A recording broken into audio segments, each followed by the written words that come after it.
రంగారెడ్డి జిల్లా మహేశ్వరం నియోజకవర్గం బడంగ్పేట కార్పొరేషన్ పరిధిలోని ఆల్మాస్గూడలో యూత్ కాంగ్రెస్ అధ్యక్షుడు బోయపల్లి రాఘవేంద్ర ఆధ్వర్యంలో హాత్ సే హాత్ జోడో అభియాన్ పాదయాత్ర నిర్వహించారు। ఈ కార్యక్రమంలో పార్టీ జిల్లా అధ్యక్షుడు చెల్లా నరసింహారెడ్డి, నియోజకవర్గ సీనియర్ నాయకులు దేప భాస్కర్ రెడ్డి, ఏనుగు జంగారెడ్డి, బడంగ్పేట మేయర్ టీపీసీసీ ప్రధాన కార్యదర్శి చిగురింత పారిజాత నరసింహారెడ్డి, మున్సిపల్ మాజీ వైస్ చైర్మన్, పార్టీ సీనియర్ నాయకులు చిగురింత నరసింహారెడ్డి, బంగారి బాబు, నవారి మల్లారెడ్డి తదితరులు పాల్గొన్నారు।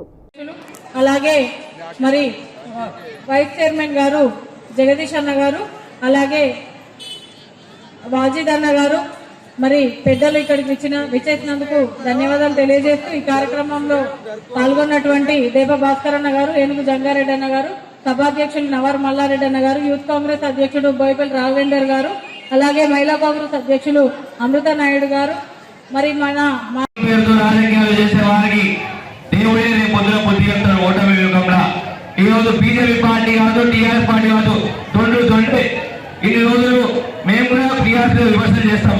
ఎన్నడూ మా డిస్ట్రిక్ట్ మమ్మల్ని రాకుండా మమ్మల్ని హైలైట్ చేయడానికి ఎవరు ముందరికి అదే బండి సంజయ్ అంటే డిస్ట్రిక్ట్ రాస్తారు। దీంట్లో మనం అర్థం చేసుకోవాల్సింది ఏంటి, టీఆర్ఎస్ బీజేపీ మధ్యలోనే పోడుందని వాళ్ళు చిత్రీకరిస్తారు పైకి, కానీ పోడుంది, పోడు పెట్టదైనా ఈ రోజు భయపడకుండా ఎంతకైనా ప్రభావాలు పెట్టా కేసులు వేసినా ఈరోజు నీ ముందర నిద్ర మాట్లాడ పిల్లవాడు ఓడిందారా మాట్లాడాలని మీకు డౌట్ రావచ్చు।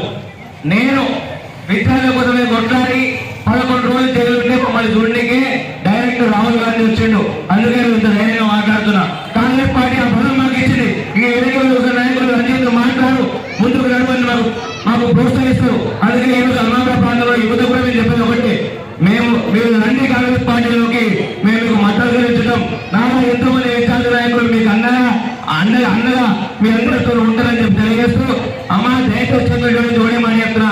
తిరిగి ఇంద్రమ్మ రాజ్యం తెచ్చుకున్నాం, కాంగ్రెస్ పార్టీ ఓదాం, 500 గ్యాస్ వస్తుంది, ఆరోగ్యశ్రీ వస్తుంది, 100 వస్తుంది, ఖాళీ భూమి పార్టీకి పట్టం కట్టాల్సిన పరిస్థితి ఉంది। గతంలో ఏమైతే అభివృద్ధులు చేశామో డాక్టర్ సంఘాలకు కానీ, లోన్లు కానీ, ఇండ్లు కానీ, వైద్యం కానీ, మీ పిల్లలకు చదువులు కానీ ఇవన్నీ ఇచ్చేవాళ్ళం। మళ్లీ కాంగ్రెస్ ప్రభుత్వం వస్తుందని చెప్పి పెద్దలు పిసిసి అధ్యక్షులు రేవంత్ రెడ్డి గారు, ఏఐసిసి అధ్యక్షులు మల్లికార్జున ఖర్గే గారు మీ దగ్గరకు పంపించడం జరిగింది। మీ ఏవైతే ప్రాబ్లాలు ఉన్నాయో అన్ని కూడా మేము తీసుకుపోయి గాంధీ భవన్ లో చెప్తాం। మీకు ఈ ఖాళీలలో వర్షాకాలం వచ్చిందంటే బయటకు వెళ్ళలేని పరిస్థితి, రేషన్ కార్డు ఇవ్వలేరు మీకు। టీఆర్ఎస్ ప్రభుత్వం వచ్చిన తర్వాత మళ్లీ కాంగ్రెస్ ప్రభుత్వం వస్తే రేషన్ కార్డు వస్తాయి। ఇలాంటి అభివృద్ధి సంక్షేమ ఫలాలు కూడా అన్ని మేము ఇస్తాం। ఆనాడు కాంగ్రెస్ పార్టీ ఇచ్చిన భూములు, అసెంబ్లీ భూములు అన్నిటి కూడా ప్రభుత్వం అమ్ముతుంది కాబట్టి మీ అందరికీ రేపు రాబోయే రోజుల్లో మంచి భవిష్యత్తు ఉంటుందని చెప్తూ నాకు ఈ అవకాశం ఇచ్చిన పేరున ధన్యవాదాలు తెలియజేస్తున్నా। నమస్కారాలు తెలియజేస్తూ ఈరోజు గతంలో ఎప్పుడైనా కాంగ్రెస్ పార్టీ బడుగు బలహీన వర్గాలకు ఈ గ్రామంలో ఎన్నో పట్టాలు ఇవ్వడం జరిగింది। ఇక్కడనే